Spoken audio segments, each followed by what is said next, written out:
Hey, welcome to the Build Your Team show. I am your host, Atiba, and today I've got one of my favorite guests. Yes, he is a repeat guest. Jeff J. Hunter is with me today, and we're going to talk about communication and communication with your team. Now, Jeff's team has grown to 160 people, guys, or more. He's lost count. It's that many. But the bottom line is, he knows a thing or two about communication and communication tools, and he's going to share some stuff with us today on the Build Your Team show. And as always, Build Your Team is brought to you by Client Attraction Pros. Hey, it's time that you become the thought leader of your industry, and we're going to help you do that and make it fast, easy, and fun.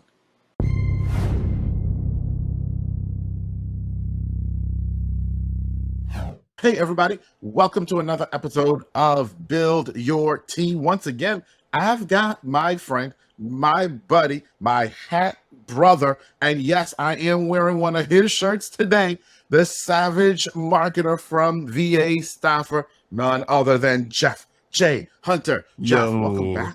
Thank you so much, Atiba. Good to be back. Yeah. So we've got a lot to talk about, right? The last time we had such a great time that we said we're going to do it again, and boom! Here we are. Here it is. We're back again. Now, today we want to Hey, in case y'all don't know, we're going to have fun. This is not going to be some stuffy conversation, okay? Not between the two of us, at least. All right? But let's talk about communication. Talking about having fun. Let's talk about communication. Because for all of us who are business owners, managing teams, especially these remote teams, foreign remote teams as well, communication becomes a real challenge, right? So I want to start here. Just because people like to think that you've got over 200 people working for you now, or is it more than that by now, knowing you? It's close. It's like 160, 70 something. I don't know. I used to keep a lot more track when I had 40 people, but once I got to 100, it was like really hard to keep track. And plus, one of the best things I ever did was remove myself from the whole hiring process. So I'm not as connected, because if you think about it as a leader, if you've got one person on your team, if you got 5 people on your team, let's just say 4. If you got 4 people on your team, that means that each person can get at least 25% of your time, right? But when you have 100, you're at 1%. You get 150, you're like way less than that. Yeah, not like 0.6% or something like that. Yeah. Math is right. Yeah, so it's not a whole lot of your time that they can get. Totally get that. So which leads right into this conversation about communication. And so here's my first question. Okay. Whether it was when you had 5, 40, or even now at 160, so that everybody understands that we're all on the same page, tell me a horror story. A communication horror story. A horror story. Well, I think the horror story is just not having some sort of a growth plan in place, like not changing up when things change. So for example, we started realizing that performance issues are very easy to find when you have 20, 30, 40 people, because you have your management team, which at the time was 2 or 3 people, and that's their job. But when you get to 100 people, it was just too hard for the managers to keep track of everything. And the communication just fell off. So one of the things that we implement, well, before I give you the solution, let me tell you the horror story. The horror story is that people would just not show up to work, or something would happen, and we wouldn't know about it until the client was like, yo, where's so-and-so? And we're like, huh? What do you mean where's so-and-so? They should be at work. And they're like, well, they haven't been to work for like 2 days. I'm like, 2 days? How does somebody even get... Wait, hold on. So what we did was to solve that, because there's my horror story, because obviously your reputation is on the line when your people don't show up to work. Because VA Staffer is a permanent staffing solution. So back then, this was probably 3 years ago when I first started realizing this, is that we implemented a attendance channel in Discord. We use Discord for our communication, for our instant communication. Okay. So people type in and out. Okay. And we made a whole new role in the company called a squad leader. When we got to 100, that's when we broke it up. So we took all 100 people and we broke it up into groups of 10. So it's very much like the famous quote from, I believe it was Richard Branson, Sir Richard Branson, who said that a team is too big if you can't feed it with 2 pizzas. So, Well, at 100, that's too many. yeah, exactly. So we broke things down into about 10, a little less than 10. Okay. And those squad leaders, their responsibility at the end of their shift, they were able to work an extra, basically 30 minutes of overtime. And their extra time, we pay them a little bit more just to oversee them. It's a little bit of a leadership position, is to check and see their end of day and attendance report, just to make sure that we can catch it, right? Oh, so-and-so didn't report today. So-and-so didn't put in the full 8 hours, whatever, just so it kind of alleviates some of the work that the management team has to do. Gotcha. So now we have 10 squads. Right. Right. And now we also have 10 project managers. Just having the team in place to support the growth is really important.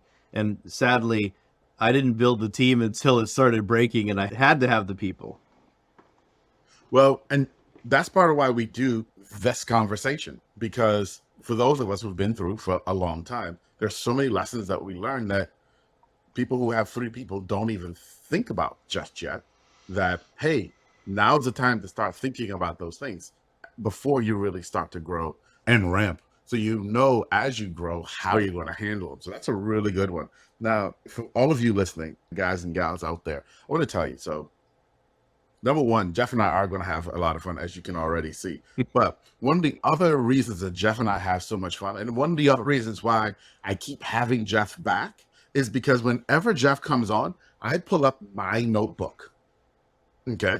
Because I'm already taking notes on what Jeff is saying. So with the squad leader, and we didn't even plan to talk about this today, but since you brought it up, with that squad leader and it being a slight leadership position, is that the type of thing that people start to realize exists and they start to vie for that position as they see that as upward mobility within your company? Yeah, it is. Do you use it that way? Yeah, it is. We have 3 new squad leaders actually that just have been promoted.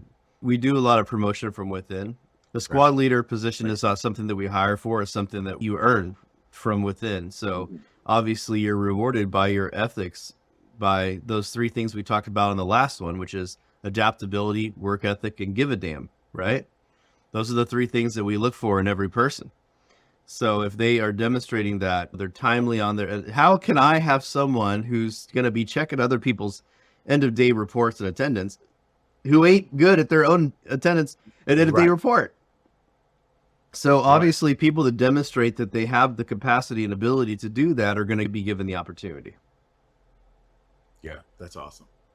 That's great. That's a really good idea.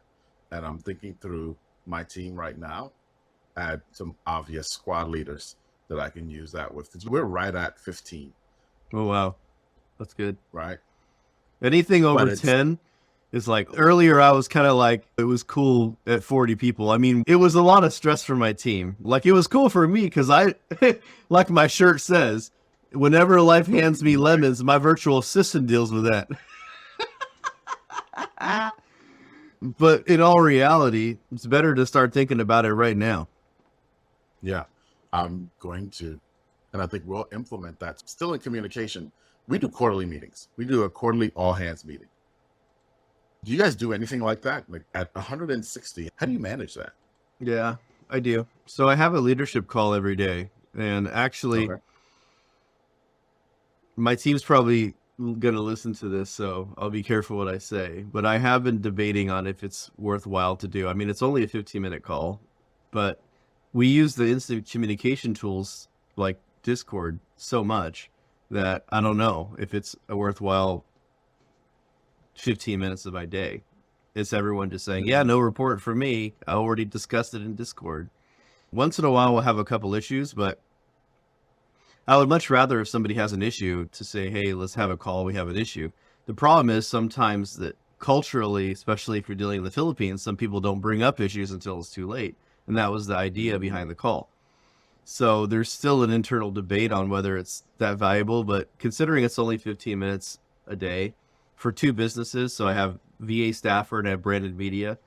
So I have 15 minutes for a VA staffer and 15 minutes for branded media. And actually that call's coming up in 40 minutes. So I have that call, boom, boom, back to back, 15 minutes for each company. And usually it's less than that. So I think in all reality, I do have all hands call. I try to have it once a month, but they usually get turned into once a quarter. It's just hard to arrange 160 people on a call. Yeah. Plus we have different work schedules and things like that where like probably half the team can't make it. I'm not a huge fan of like huge company-wide calls, especially now as a business owner. If you think about it, even if it's a half-hour call and you have 150 people on it, that's an expensive call for everybody, right? And it's usually overtime, right? So yeah, it's an expensive call for sure. There's no doubt about it. yeah, Even the way we do it. So we do it it's after hours usually, and we usually do it as a dinner where they actually invite their family and I buy their family dinner. well, But that's still an expensive call. yeah. And of course, it's 15 people, not so bad, but dang. 160, that's like, Yeah, because imagine when you get to 50 people or whatever, and they're like, hey, how can you start doing the dinner? You know, it's like, right. And you're like, because it was expensive at 15. yeah, exactly. Yeah, no, I get it. But we still have to do something to keep morale and the camaraderie of the overall team. But you mentioned something just now about culturally and in culture, different cultures not wanting to bring up problems and issues, which again, when you're looking at overseas and you're dealing with a different culture is a reality and causes major communication challenges. So how do you deal with that? Not how you deal with it in your leadership team, but how does it filter on down through the ranks, if you will? Well, I think a lot of it just goes back to the hiring and the types of people that you hire. And I think obviously self-motivation is really key in preventing some of the issues that pop up, especially when you have a 100% remote team. Like all of my team's remote, even me. I'm working here. I'm in my boxers. We're chilling right now. I actually miraculously am wearing shorts today. I think it's because I went for a walk last night and I just haven't changed. Hey, this is real talk, right? This is real talk. Well, I made that post the other day and it's still getting comments on it, man, about this famous author. He says, oh, you want your life, like everybody should be going back to the office. Do you want your life to just be chilling in your pajamas at work? And I'm like, yeah, actually, that's exactly how I envision it. Yes. Yes.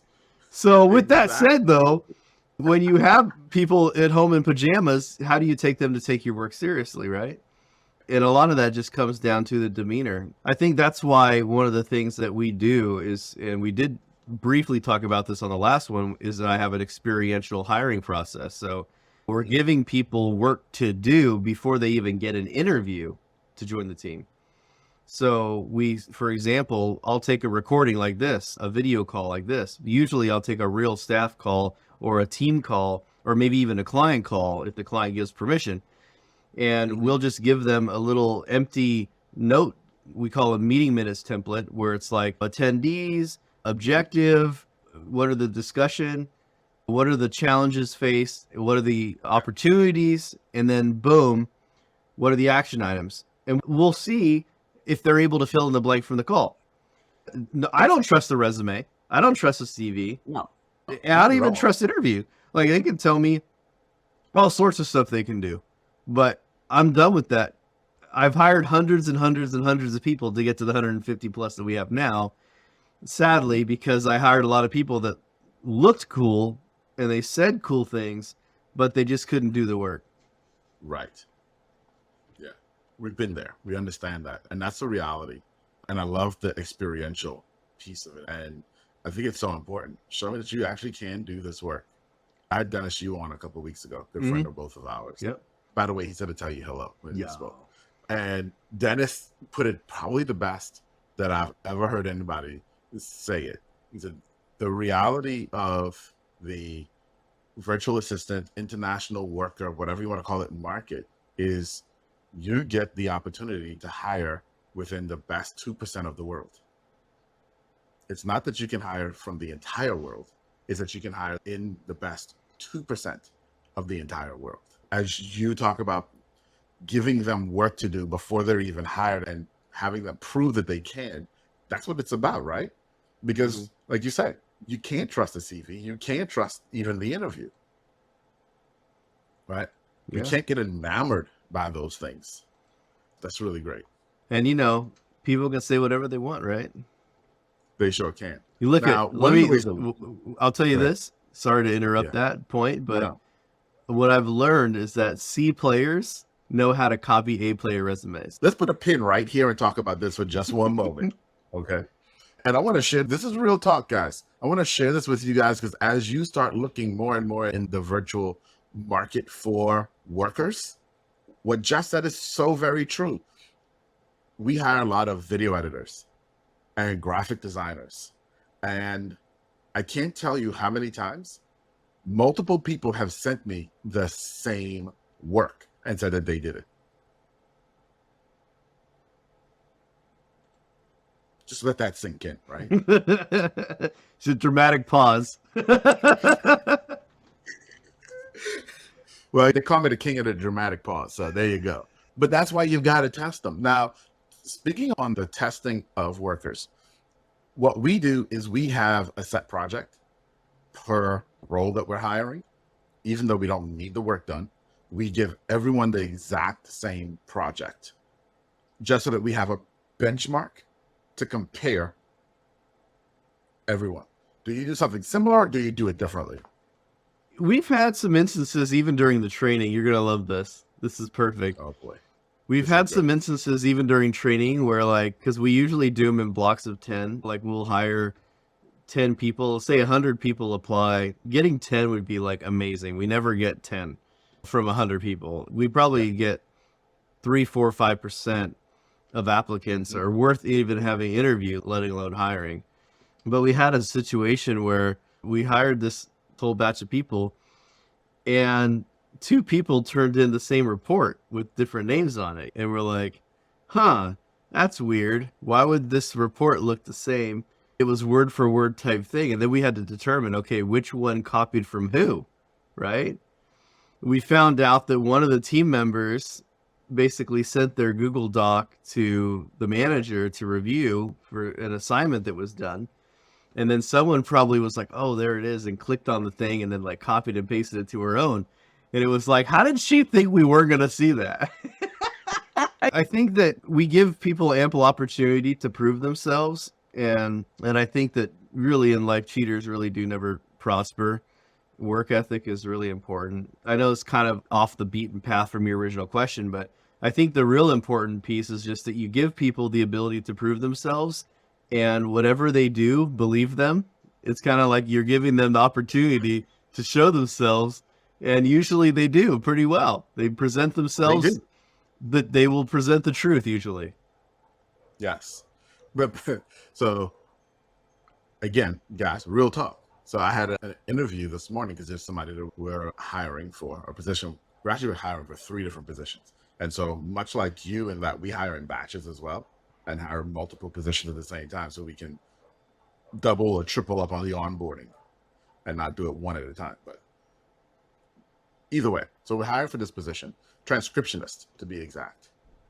And this young lady shows up, it's a 30-minute interview, and she shows up 8 minutes late. Now, the only reason I was even still on Zoom was because I forgot that I was still on Zoom.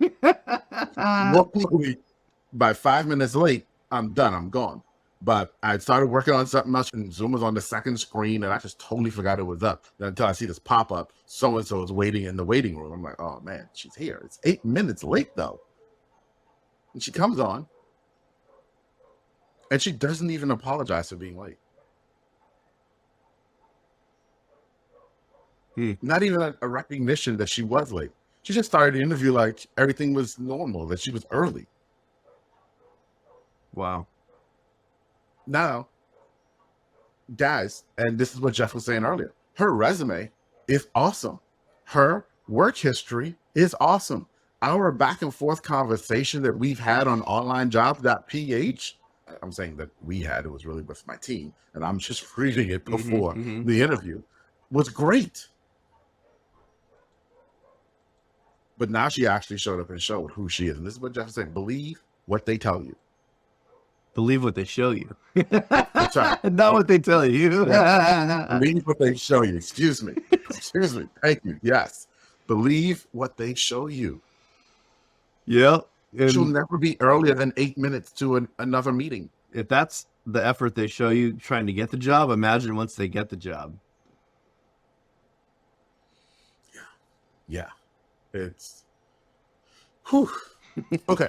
So let's shift focuses a little bit, because you've mentioned Discord a few times, and I'm going to guess that most people don't know Discord.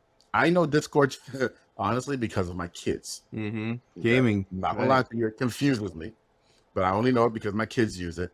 But let's talk about communication tools and also project management tools. What do you guys use? What do you suggest? Are there different things to use at different times? Woo! All right. I'll tell you what I do. So the main reason why we use Discord, we used to use Slack. The reason we use Discord is because Slack got really expensive once I got over 100 people. It's like $10 a person. So now you're talking 150 people. That's $1,500 a month for a chat program, right? Right. And I'm like, not that I'm a cheapskate or whatever, but Discord can do just as much.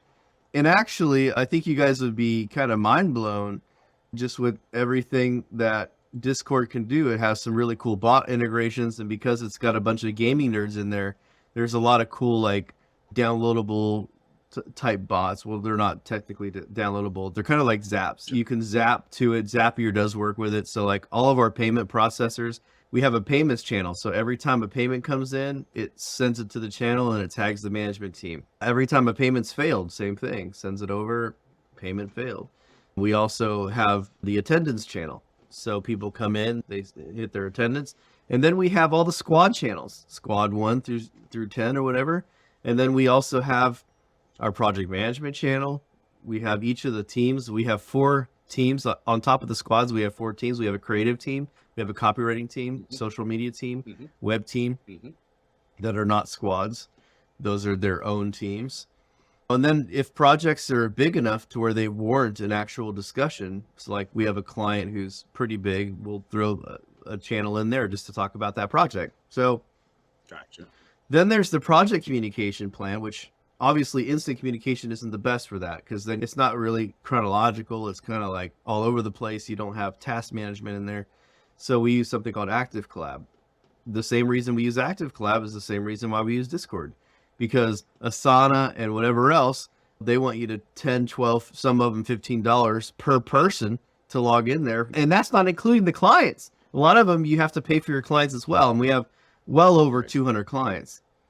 200 plus 150. Now you're looking at 350, and even if it's a $10 a pop, that's $3,500 a month for a project management tool. So we use Active Collab. It's self-hosted, so we pay $1,500 a year, I think, for a license, and then we have it hosted on our server, which is a couple $100 a month. A lot of those decisions are just from growing pains, where we got to a certain size and said, "Oh, guys, we kind of should figure this out, because that's a lot of money." And I'm bootstrapped, 100% bootstrapped. I've never taken an investor. I've never taken anyone's money. So everything that I've done has been motivated by how can we grow and be effective, but not break the bank. Wow. So you just gave us the topic for the next time we're together, which is how to grow to 160 people from bootstrap. That's tough. That's an 8-year experiment, 2014 is when I started this company officially. 2016 is when I put on the gas. I think I probably had 10, 12 people. by the end of 2016, I was up to about 27, I believe, something like that. Wow. Then it was like 40. And then when I hit 47, this was in 2020, right before COVID, I was at like 47 people. When COVID hit, we're talking absolutely explosive growth. Went from 47 to 150 in like a year and a half. It's called a COVID success story.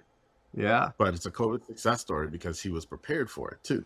Well, in all reality, in 2019, I used to have to convince people why they need a remote team. And then when COVID happened, the pandemic, it was like I've never had to sell a remote team ever Right. since then. Like people were like, oh yeah, cool. Yeah. Yeah. That sounds real easy. But if it wasn't for 2014 through 2019, you wouldn't have been able to do that in 2020. Absolutely. And that's the key too, guys, is you've got to be ready. As business owners, it's not always going to be pretty and it's not always going to be easy. Matter of fact, most of the times it isn't pretty and most of the times it isn't easy. Right? Amen. Especially in the beginning. Especially in the beginning. But if you know you're on the right path, you got to stay on that path and you got to fight through it, because when opportunity hits, if you're not prepared, you'll be out of luck. And people say all the time that luck is when opportunity and preparedness meet. Oh, look at this Tony Robbins coming. We got a team of Tony. Right. All right. But it's so true, though. It's true. It is true. It is so true. And Jeff is living proof of that. Right? You've got to be ready. I replaced the word luck with timing. Think of it like you're out in the sea, man. Like it's dead out there. You're stuck. You're stranded. And then what are you doing while you're stuck and stranded? You sit there and like cry and try to fish and whatever, or are you going to get the hell out of there and you're going to make a sale? The person who's making the sale while there's no wind, that's the person that wins. That's what's happening right now. You should be building that sale because that wind is coming. You're going to go for that ride. Yep. Yep. It's one of the things that I love about life, the metaphor of the seasons. If you're not preparing in the fall and the winter for the spring, spring will come and you will have nothing.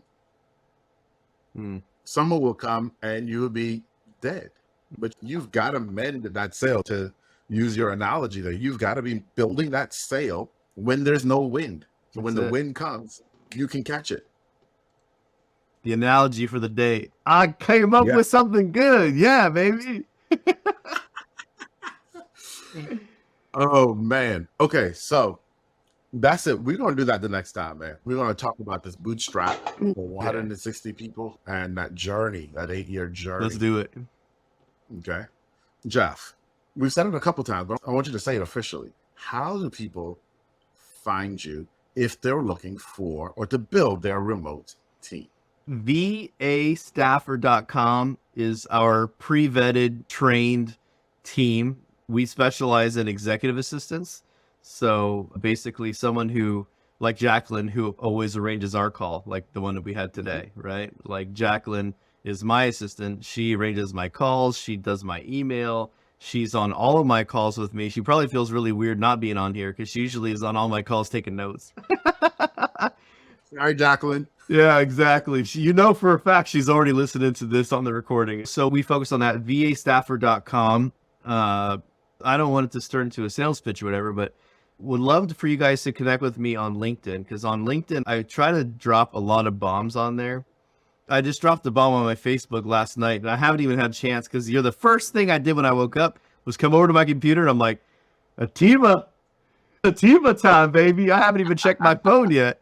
A matter of fact, just a second ago, I went, oh, crap, because my phone fell off my desk while we were talking, a little vibration thing. But yeah, VAstaffer.com, and connect with me, just Jeff J. Hunter. If you go to Google and type in Jeff J. Hunter, I'm now officially Google verified. So like nice. All my socials will pop up. So come at me.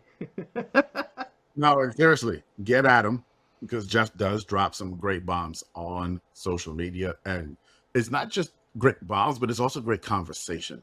Stuff to make you think and stuff to really talk to other people who are just like you. dealing with stuff, looking at different things in your business and how you manage things. Atiba, the post I made, it was just like a random thought that I had before I went to sleep last night, because one of my friends invested like $15,000 in this personal development. He's probably going to get a lot out of it. Don't get me wrong. Personal development, I believe, is really important. But at the same time, I know where this person's at in their business. And I'm like, you know what $15,000 could do? If you, instead of paid $15,000 to learn and to grow, if you paid $15,000 for people to do something for you, people want to talk about their personal brand. People want to be learning about strategies and stuff like that. And dude, for me, for $10,000 over the past 30 days, I could probably have somebody build you a funnel, probably record a crap ton of social media videos for your personal brand, could do all these different things that you could do and actually be done with, right? Instead of going through personal development and stuff. And don't get me wrong, I think there's a stage in your life where like you need personal development, but dude, once you've got Absolutely. a business and you're rolling, like just hire people to do shit. Yeah, I think that the key word is balance Yeah. and knowing what and when and how much.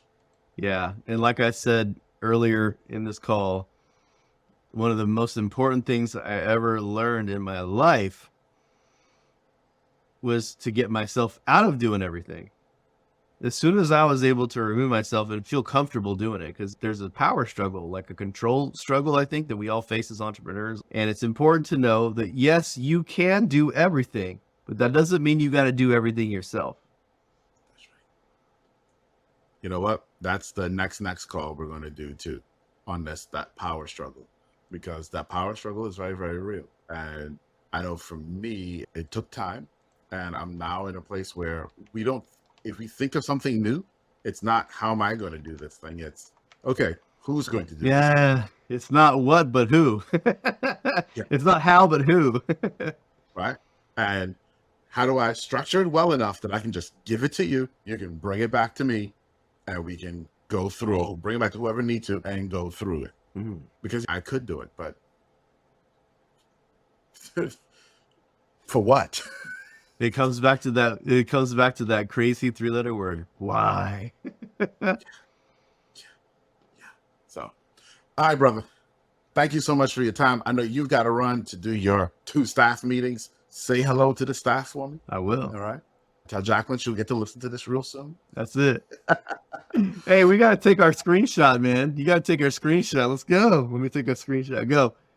That's it. That's it right there. That's it. Got you. I got you. Make Thanks sure to for- send that to me. I will. Thanks for having me on the show as always. And hopefully people get some stuff out of this, man. I hope you get good responses. Well, you know what? We get stuff out of this. If y'all don't get anything out of this, that's on y'all, because Jeff dropped some gem. Let me just be straight. We have fun hanging out with each other.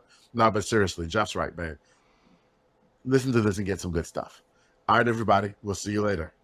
Bye-bye.